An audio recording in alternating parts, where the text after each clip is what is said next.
தேர்தல் பத்திர முறைகேடு உள்ளிட்ட ஊழல் புகார்கள் காரணமாக மத்தியில் பாஜக மீண்டும் ஆட்சியை பிடிக்காது என்று மத்திய நிதியமைச்சர் நிர்மலா சீதாராமனின் கணவரும் பொருளாதார வல்லுநருமான பிரகலாத் பிரபாகர் தெரிவித்துள்ளார்.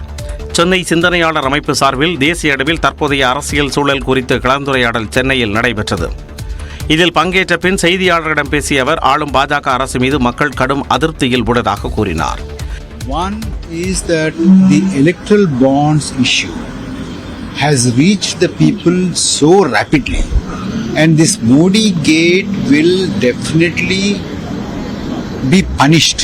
People are tired of these lies, people are tired of these empty promises, people are very, very unhappy about unemployment, price rise, rural distress.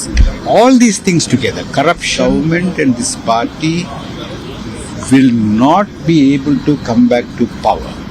இதனால் மக்களவைத் தேர்தலில் 200 இடங்களுக்கு மேல் பாஜக கூட்டணி வெற்றி பெறுவது கடினம் எனவும் தெரிவித்தார். மேலும் தேர்தல் முடிவுகளுக்கு பின் வாக்குப்பதிவு இயந்திர பிரச்சினைகள் குறித்து நிச்சயம் மக்களுக்கு தெரிவிக்கப்படும் என்றும் பிரகலாத் பிரபாகர் கூறினார்.